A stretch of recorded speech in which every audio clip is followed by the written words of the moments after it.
ಈ ಕಾರ್ಯಕ್ರಮದ ಪ್ರಾಯೋಜಕರು NSHR ಸೊಲ್ಯೂಷನ್ಸ್.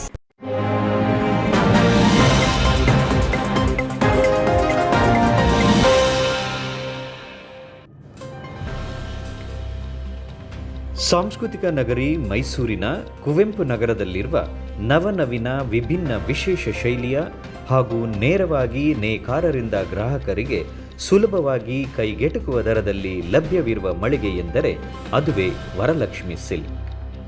ಮದುವೆ ಹಾಗೂ ಶುಭ ಸಮಾರಂಭಗಳಿಗೆ ಎಲ್ಲ ರೀತಿಯ ಸೀರೆಗಳು ದೊರೆಯಲಿದೆ.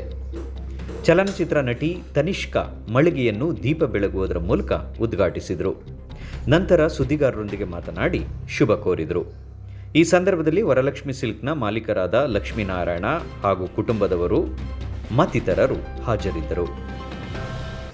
ಮೈಸೂರಿನಲ್ಲಿ ನಾನು ಇದು ಎರಡನೇ ಒಂದು ಸ್ಥಳ ನಾನು ಓಪನಿಂಗಿಗೆ ಅಂತ ಬಂದಿರೋದು. ಇದಕ್ಕೆ ಮುಂಚೆ ಒಂದು ಹೋಟೆಲ್ ಓಪನಿಂಗಿಗೋಸ್ಕರ ಬಂದಿದೆ.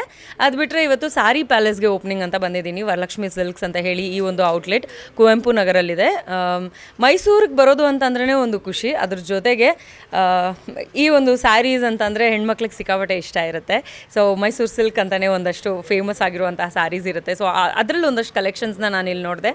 ಆ್ಯಂಡ್ ಆಲ್ಸೋ ಲಕ್ಷ್ಮೀನಾರಾಯಣ್ ಹಾಗೂ ವರಲಕ್ಷ್ಮಿ ಅವರ ಬಹಳಷ್ಟು ವರ್ಷದಿಂದ ಸ್ಯಾರಿ ಪ್ಯಾಲೇಸ್ನ ಇಟ್ಕೊಂಡು ಬಂದಿದ್ದಾರೆ. ಬಟ್ ಇವತ್ತು ಒಂದು ಸ್ವಲ್ಪ ದೊಡ್ಡದಾಗಿ ಜಾಸ್ತಿ ಕಲೆಕ್ಷನ್ಸ್ ಇರುವಂತಹ ಒಂದು ಅಂಗಡಿನ ಓಪನ್ ಮಾಡಿದ್ದಾರೆ. Wishing them all the very best. ಭಾಳಷ್ಟು ಬ್ರಾಂಚಸ್ನ ಓಪನ್ ಮಾಡಲಿ ಅಂತ ಹೇಳ್ತಾ, ಆ್ಯಂಡ್ ಆಲ್ಸೋ ಎಲ್ಲ ಕ್ವಾಲಿಟಿ ಕೂಡ ತುಂಬ ಚೆನ್ನಾಗಿದೆ. ಹೆಣ್ಮಕ್ಳಿಗೆ ಸೀರೆ ಅಂದರೆ ಸಿಕ್ಕಾಪಟ್ಟೆ ಇಷ್ಟ ಆಗುತ್ತೆ. ಸೊ ನೋಡಿದ ತಕ್ಷಣ ಒಂದಷ್ಟು ಇದು ಚೆನ್ನಾಗಿದೆ ಅದು ಚೆನ್ನಾಗಿದೆ ಅಂತ ಇಷ್ಟ ಆಗುವಂಥದ್ದು. ಆ್ಯಂಡ್ ಆಲ್ಸೋ ಕಡಿಮೆ ದರದಲ್ಲಿ ಇರೋದ್ರಿಂದ ಒಳ್ಳೆ ಕ್ವಾಲಿಟಿ ಪ್ರಾಡಕ್ಟ್ ನಮಗೆ ಸಿಗ್ತಾ ಇದೆ ಅನ್ಬೇಕಾದ್ರೆ ಜಾಸ್ತಿ ಪ್ರಾಡಕ್ಟ್ನ ತೊಗೋಬೇಕು, ಜಾಸ್ತಿ ಸಾರೀಸ್ನ ತೊಗೋಬೇಕು ಅಂತ ಅನಿಸುತ್ತೆ. ಸೊ ಈ ಅಂಗಡಿನ ನೋಡಿದಾಗ ನನಗೂ ಹಾಗೆ ಅನಿಸಿದ್ದು. ಐ ವಿಶ್ ನಾನು ಒಂದಷ್ಟು ಸ್ಯಾರೀಸ್ನ ತೊಗೊಂಡು ಹೋಗ್ತೀನಿ. ಆ್ಯಂಡ್ ಆಲ್ಸೋ ಇನ್ನಷ್ಟು ಜಾಸ್ತಿ ಬ್ರಾಂಚಸ್ನ ಓಪನ್ ಮಾಡಿ ಅಂತ ವಿಶ್ ಮಾಡ್ತೀನಿ. ಸರ್, ಮೈಸೂರು ಅಂತಂದಾಗ ಮೈಸೂರು ಪಾಕು, ಮೈಸೂರು ಸಿಲ್ಕು ಎರಡೂ ಫೇವ್ರೇಟ್ ಅಂತ ಅನಿಸುತ್ತೆ. ಸೊ ನನಗೆ ಮೈಸೂರು ಪಾಕ್ ಕೂಡ ಸಿಕ್ಕಾಪಟ್ಟೆ ಇಷ್ಟ. ನಾನು ಮೈಸೂರಿಗೆ ಬಂದರೆ ಯಾವುದೇ ಕಾರಣಕ್ಕೂ ಎಂಥದೇ ಡಯಟಲ್ಲಿದ್ದರೂ ಇಲ್ಲ ಅಂತಂದ್ರೂ, ನನಗೆ ಸ್ವೀಟ್ ತಿನ್ನಬೇಕು ಅನ್ಸಿದ್ರು ಇಲ್ಲ ಅಂದ್ರೂ ಮೈಸೂರು ಪಾಕ್ನ ಯಾವತ್ತೂ ಮಿಸ್ ಮಾಡ್ದಿರಂಗೆ ತಿಂದು ತೊಗೊಂಡು ಹೋಗ್ತೀನಿ. ಹಾಗೆಯೇ ಇಲ್ಲಿವರೆಗೂ ಬಂದ ಮೇಲೆ ಮೈಸೂರು ಸಿಲ್ಕ್ನ ತೊಗೊಂಡು ಹೋಗಲಿಲ್ಲ ಅಂತಂದರೆ ನನಗೂ ಬೇಜಾರಾಗುತ್ತೆ. So that's one of my favourite collection. And ನನಗೆ ಮಾತ್ರ ಅಲ್ಲ, ನಮ್ಮ ತಾಯಿಯವ್ರಿಗೂ ಕೂಡ ಮೈಸೂರು ಸಿಲ್ಕ್ ಸಾರಿ ಆ ಒಂದು ಪ್ಲೇನಲ್ಲಿ ಬಂದು ಒಂದು ಸಣ್ಣ ಬಾರ್ಡರ್ ಬಂದಿರುತ್ತಲ್ಲ, ಸೊ ಈ ಪ್ಯಾಟ್ರನ್ ಸಿಕ್ಕಾಪಟ್ಟೆ ಇಷ್ಟ ಆಗುತ್ತೆ. ಆ್ಯಂಡ್ ನಮ್ಮ ಹತ್ರ ಇರೋ ಜಾಸ್ತಿ ಕಲೆಕ್ಷನ್ಸ್ ಕೂಡ ಅದೇನೆ. ಸೊ ದ ಫೇವ್ರೇಟ್ ಹೇಳ್ಬೇಕಂತಂದರೆ, ಈಗ ಸುಮಾರು ಒಂದು 8 ವರ್ಷದಿಂದ ಆಲ್ರೆಡಿ ಇಲ್ಲಿ ನಾವು ಮೈಸೂರಲ್ಲಿ ಮಾಡ್ತಾಯಿದ್ವಿ. ನಮ್ಮದು ಮೂಲ ವೃತ್ತಿ ನೇಕಾರಿಕೆ ವೃತ್ತಿ. ಇದು ಸುಮಾರು ನನಗೆ ತಿಳಿದಂಗೆ 3 ತಲೆಮಾರು ಇಲ್ಲ 4 ತಲೆಮಾರಿನಿಂದ ಈ ರೇಷ್ಮೆ ಸೀರೆ ಮತ್ತು ಕೈಮಗ್ಗದ ಸೀರೆಯಲ್ಲಿ ಬಂದಿದ್ವಿ. ನಮ್ಮ ಕುಟುಂಬದವರು, ನಮ್ಮ ವಂಶಸ್ಥರು ಧರ್ಮವರಂ, ಕಾಂಜೀವರಂ, ಮೊಳಕಾಲ್ಮೂರು, ರಾಯದುರ್ಗ, ವೆಂಕಟಗಿರಿ, ಪೋಚಂಪಲ್ಲಿ ಮತ್ತು ಈ ಎಲ್ಲ ಭಾಗಗಳಲ್ಲಿ ಕೈಮಗ್ಗದ ಸೀರೆಗಳನ್ನ ನೇಯ್ಕೊಂತಲೇ ಬಂದಿದ್ದಾರೆ. ನಾನು ಮೊದಲು ಬೇರೆ ಬೇರೆ ವೃತ್ತಿಯಲ್ಲಿದ್ದೆ. ಇದು ನಮ್ಮ ವಂಶದ ವೃತ್ತಿ, ನಮ್ಮ ಕುಲ ಕಸುಬು ಅಂತೇಳಿ ಇದನ್ನೇ ಸೀರೆದು ಮಾಡಬೇಕಂತೇಳಿ ಈ ಮೈಸೂರಲ್ಲಿ ಬೇರೆ ಬೇರೆ ಮೊದಲು ಪೂಜಾ ಬೇಕರಿ ಹತ್ರ ಮಾಡಿದ್ದೆ. ನೆಕ್ಸ್ಟು ಈ ಕಡೆ ಇದೇ ರೋಡಲ್ಲಿ ನೆಕ್ಸ್ಟ್ ಮಾಡಿದ್ದೆ. ಈಗ ಒಂದು ದೊಡ್ಡ ಶೋರೂಮ್ ಮಾಡಬೇಕು.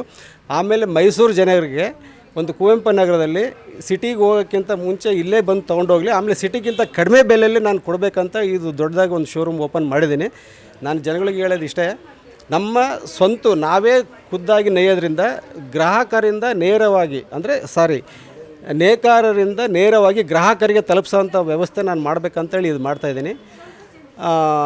ಇದು ಎಲ್ಲ ರೀತಿಯ ಸೀರೆಗಳು ನಮ್ಮ ಹತ್ರ ದೊರೆಯುತ್ತೆ. ಧರ್ಮವರಂ, ಕಾಂಜೀವರಂ ಮತ್ತು ಮೊಳಕಾಲ್ಮೂರು, ಇಕ್ಕತ್ತು, ಪೋಚಂಪಲ್ಲಿ, ಜೊತೆಗೆ ಮೈಸೂರು ಕ್ರೇಪ್ ಅಂತ ಹೇಳ್ತಾರೆ, ಮೈಸೂರು ಸಿಲ್ಕ್ ಅಂತ ಹೇಳ್ತಾರೆ. ಇದು ಸಹ ಕಡಿಮೆ ದರದಲ್ಲಿ ನಾವು ಮಾಡ್ತಾಯಿದ್ದೀವಿ. ಇದು ಈಗ ಇಲ್ಲಿ ಲಾಸ್ಟ್ ಟೈಮ್ ನಾವು ಬೇರೆ ಕಡೆ ಚಿಕ್ಕದಾಗಿತ್ತು ಅಂತೇಳಿ ಇಲ್ಲಿ ದೊಡ್ಡದಾಗಿ ಈಗ ನಾವು ಮಾಡಿದ್ದೀವಿ ಸರ್. ಎಲ್ಲ ಜನಗಳಿಗೆ ನಾನು ಒಂದು ಕೇಳ್ಕೊಳ್ತಾ ಇದ್ದೆ, ನಮ್ಮ ಅಂಗಡಿಗೆ ಬಂದು ವಿಸಿಟ್ ಮಾಡಿ ಬೆಲೆ ನೋಡಿ ತೊಗೊಂಡೋಗಲಿ ಅಂತ ನಾನು ಒಂದು ಮನವಿ ಮಾಡ್ತಾಯಿದ್ದೀನಿ. ಈಗ